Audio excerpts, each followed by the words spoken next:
Hey, Gremlin Gear. How's it going, guys? Today I'm going to be in my truck talking about some features about my truck radio setup. So if you've ever wondered about radio equipment, antennas, connector types, stay tuned. So I'm going to be doing a little bit of walking around and showing a lot of stuff in my truck setup.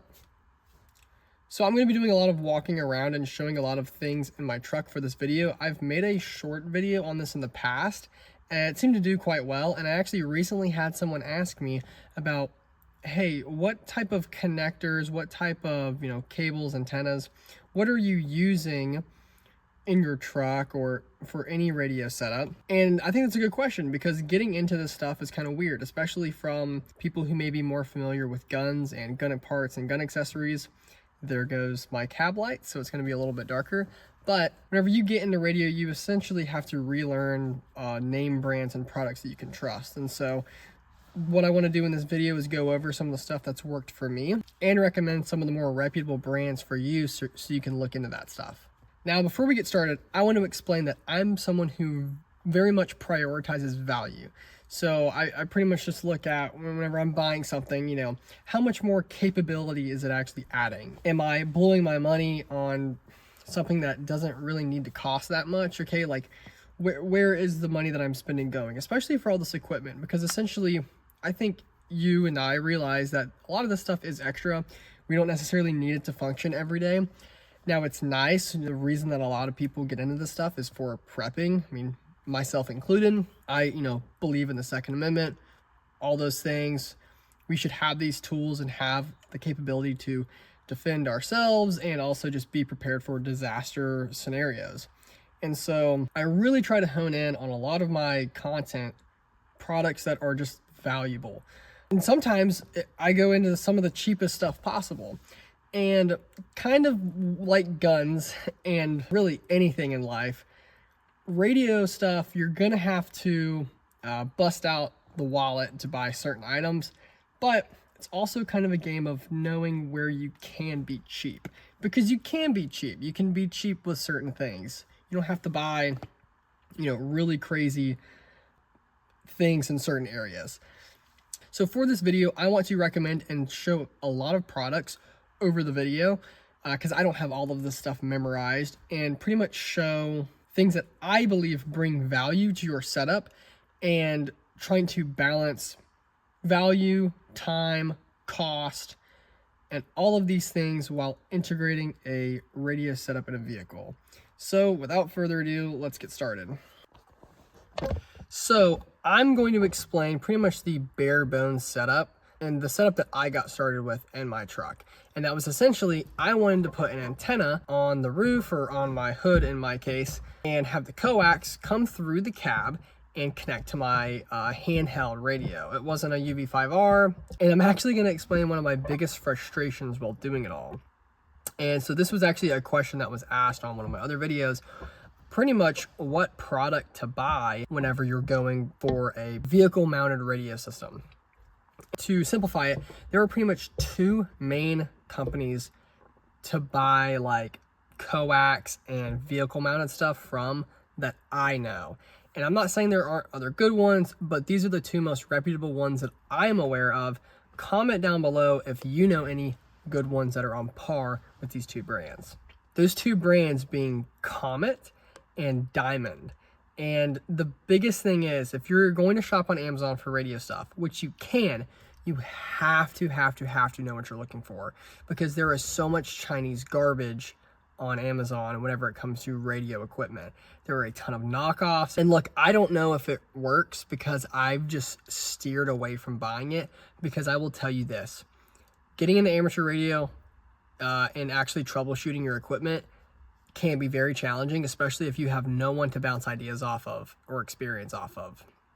So the last thing you want to do is trouble yourself by buying a $40 antenna mount instead of buying the $90 antenna mount.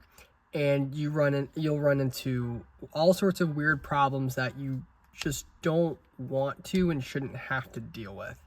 So that being said, like I was saying before, knowing where you can kind of be cheap, antenna mounts, coax cable, your antenna, not things you want to cheap out on. Get the reputable brand. It's something that maybe has a warranty or good customer service, but you don't want those items failing on you. Those are like, it is like the backbone of your radio system. If you have a garbage antenna mount, a garbage antenna, garbage coax, and a multiple $1,000 radio, your radio is not going to be able to do anything. So let's get into this antenna mount. So essentially I have the exact same antenna mount on both sides of my truck. It is a diamond antenna mount.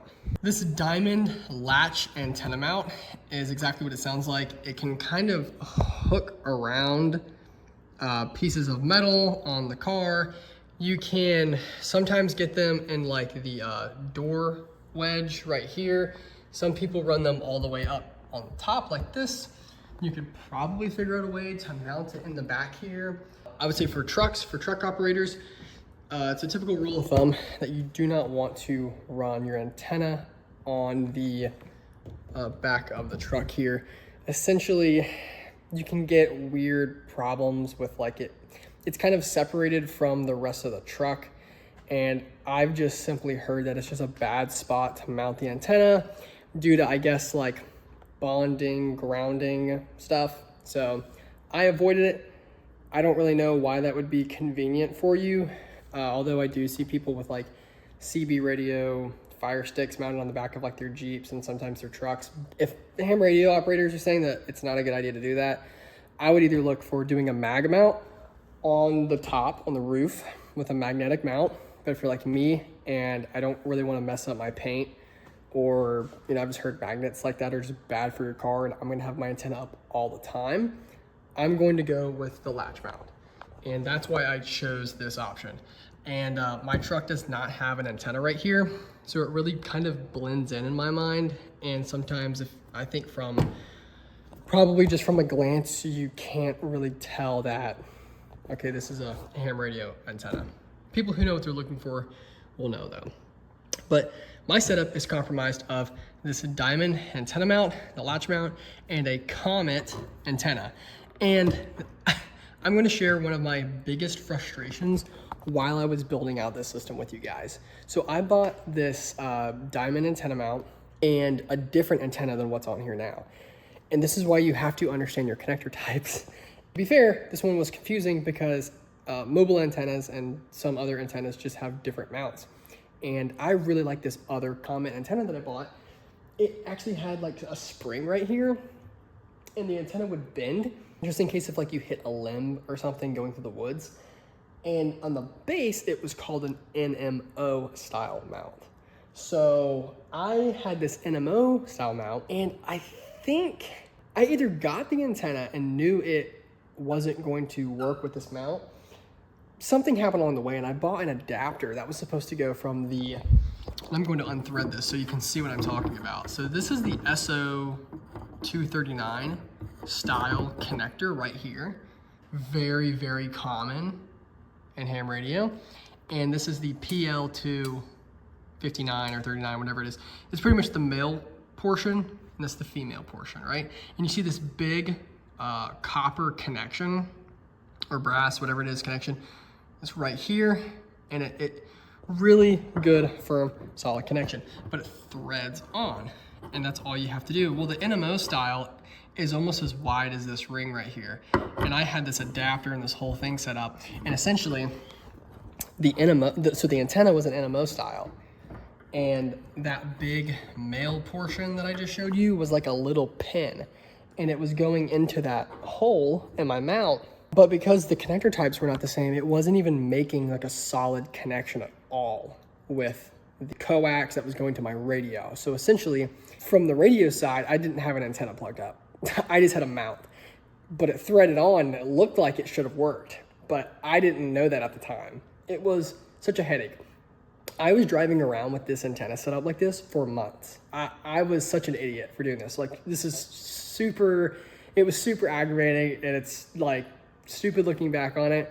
But I had it driving around like this for a long time, and I was checking my SWR levels. I was getting an SWR of like 3 and 4, which is pretty ugly. And I could not figure out why. And my connection was bad. I could tell that my receiving was bad. And it all had to do with me not having the right antenna and mount set up. So If you want to go with NMO, that's great. You just need to get an NMO style antenna. And yeah, it's this whole thing. And the main reason it didn't work for me was because the adapter that I bought had this little brass piece that would fit inside of that hole so that the pin would like push down on it and make a good connection.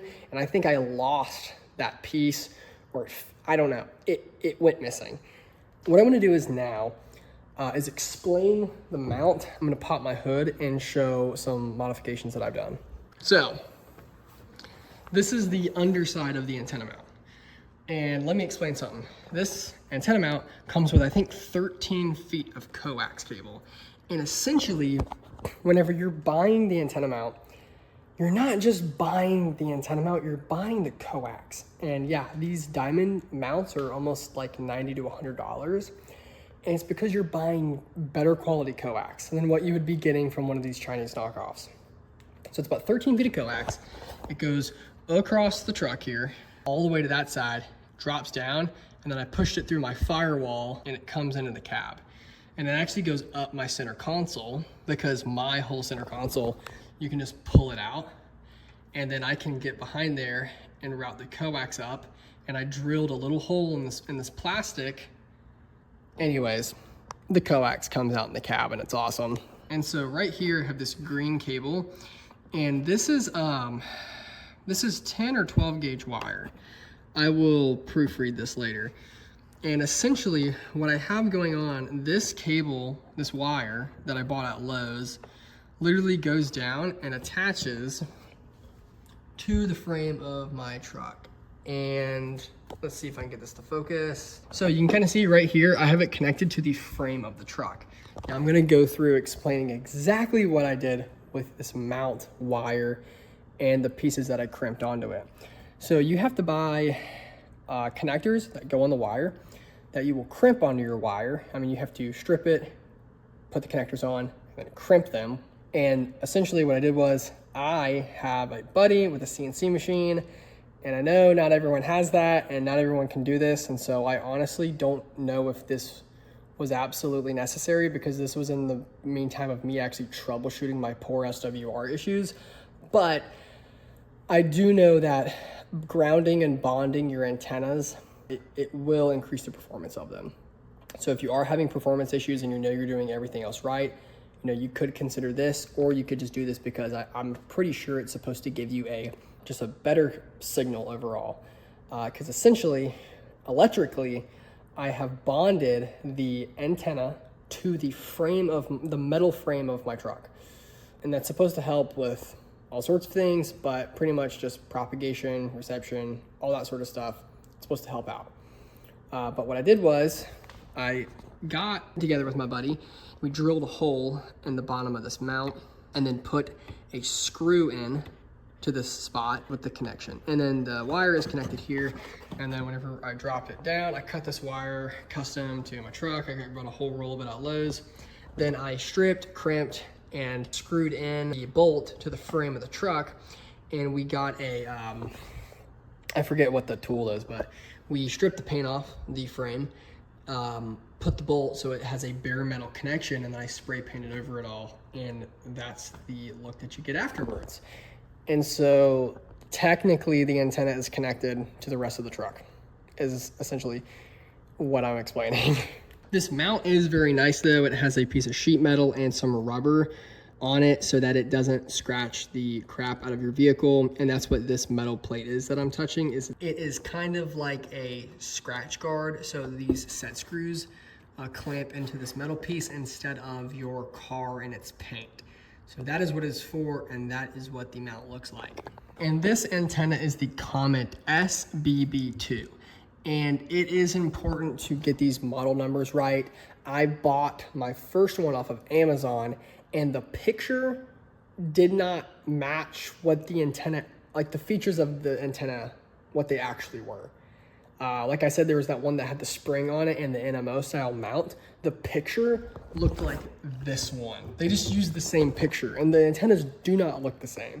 So you really need to go to Comet's website, figure out the model number, figure out you're looking at the right antenna, and then you can go on somewhere, Amazon and eBay, and buy this stuff. But like I said, you have to know what you're looking at before you go there. So I don't want to scamp out on not showing anything in this video. I want to show my coax and how I have it routed. So this is to the amateur radio antenna that is mounted over here. So you see my coax goes across. These little clips that are right in the white part of my light, those clips come with the antenna mount, and you can just adhesive them onto your vehicle, and so it keeps the cable nice and organized. But I would use alcohol wipes, clean it up real good. As you can see, my engine's quite dusty. And then it drops down here, and this is my little firewall connection. So you can see where that, so this red cable that goes to my battery is what powers my ham radio, and it goes to my negative terminal right here. Okay, so you can see how I just have a connector type bolted down to the negative battery terminal, and it's the same way on here, but it's on the side. So it's this yellow one. See how that works? Wire comes out, that's what it looks like, okay? And it drops down there, and it comes to the firewall. And so these are my power cables to my ham radio, if I didn't already explain that. That's my coax to my antenna mount.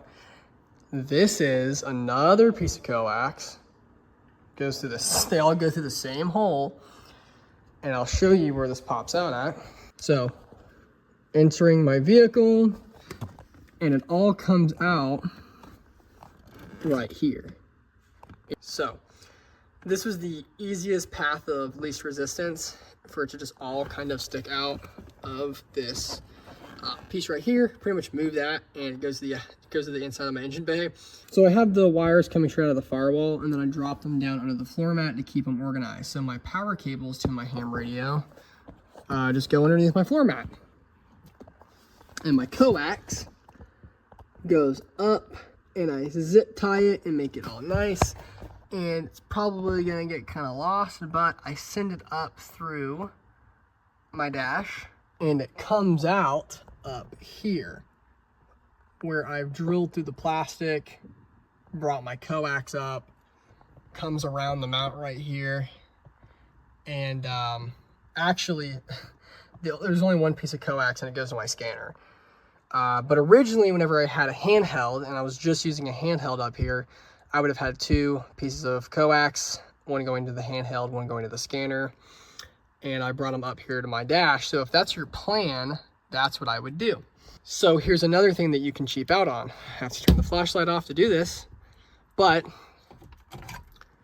it's this mounting bracket right here. Now, I didn't really cheap out on this piece. This is the Bullet Point Mounting Solutions hardware mount.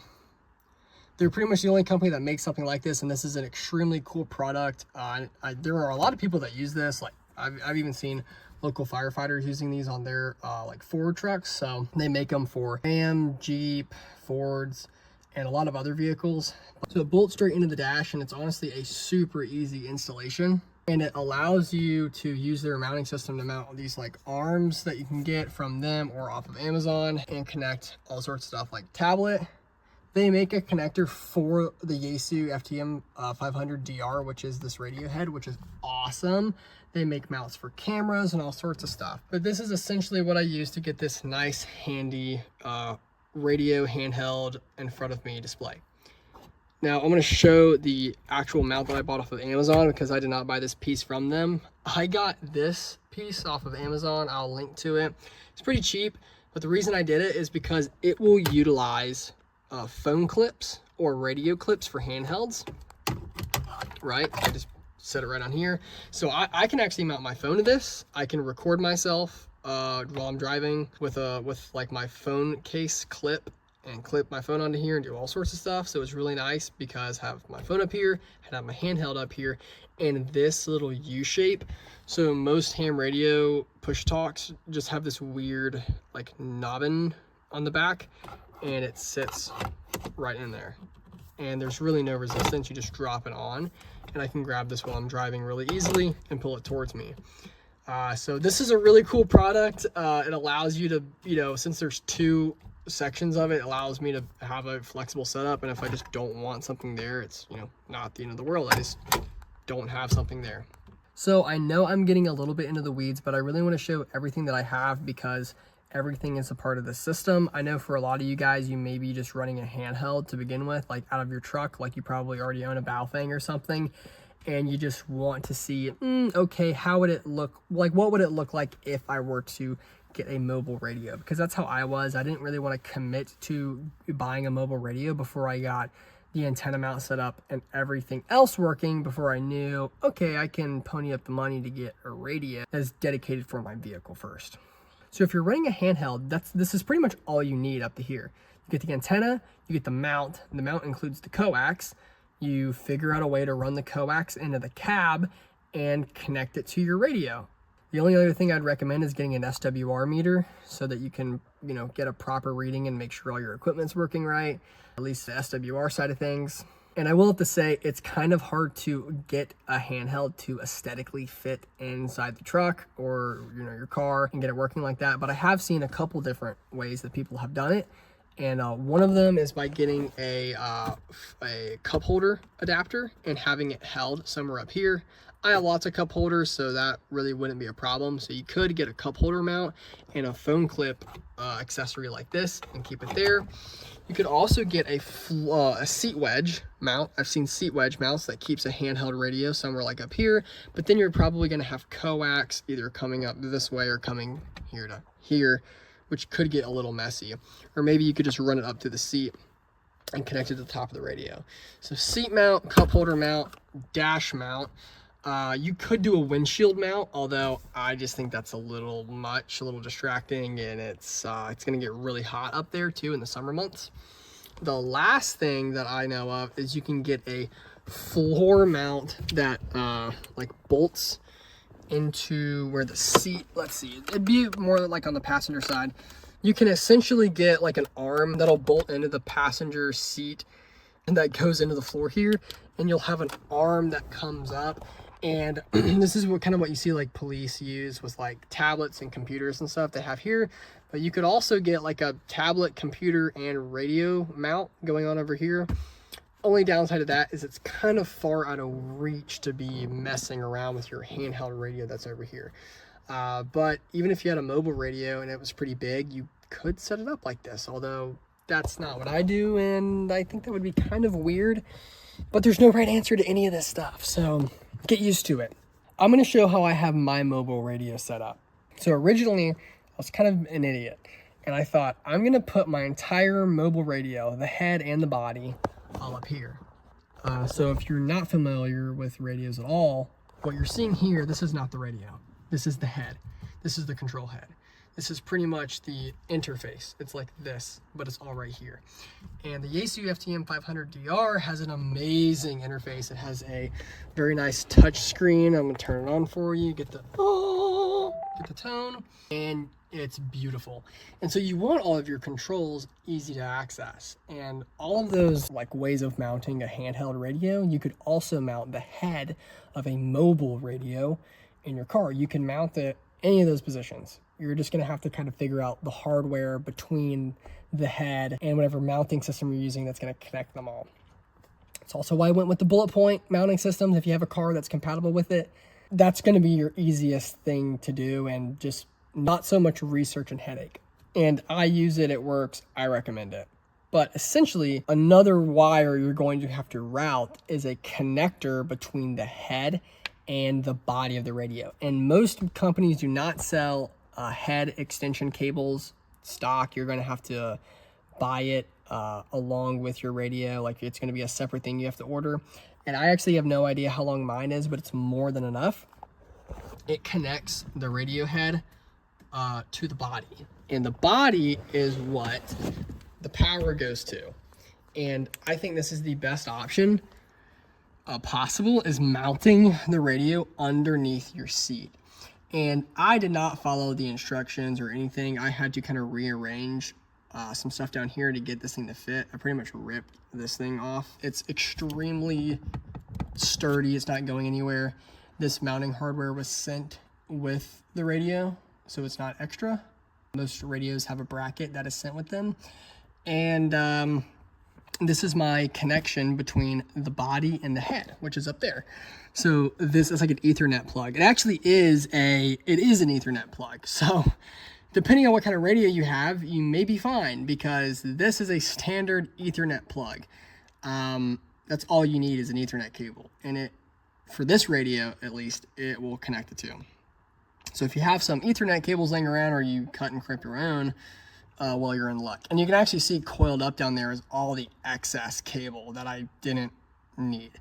You can cut exactly how much Ethernet, you can cut exactly how much cable you need if you, make your own Ethernet cables yourself. And then the power, enough rambling, the power clips in right here. And this is a Yaesu T-style plug. And it's most radios, this is like kind of like a standard.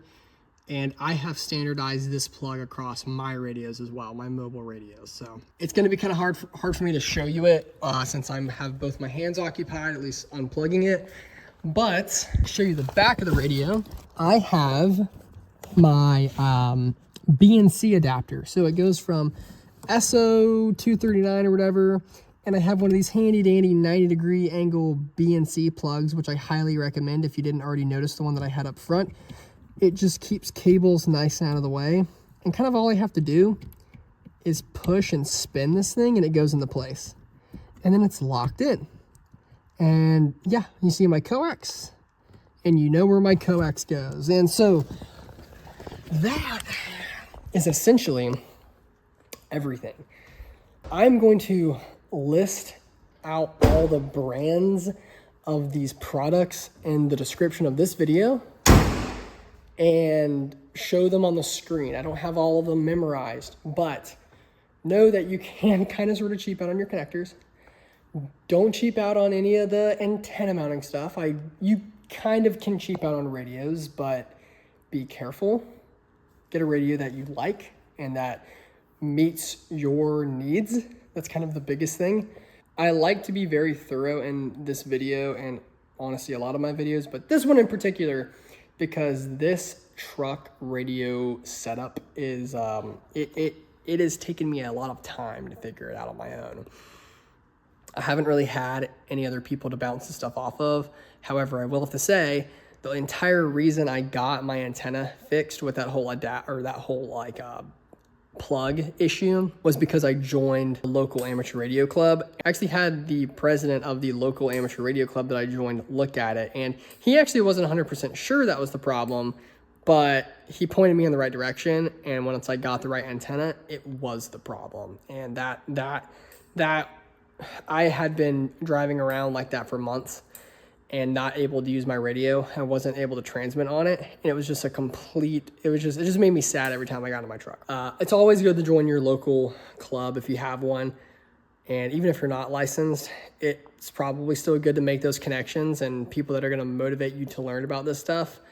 That's one of the best things I can tell you to do is get local knowledge, get people who can show you this stuff and walk you through it besides me. But I'm going to link to all these products. You can copycat exactly what I did with your car. Find a way that works for you. Thanks for watching. I'll see you next time.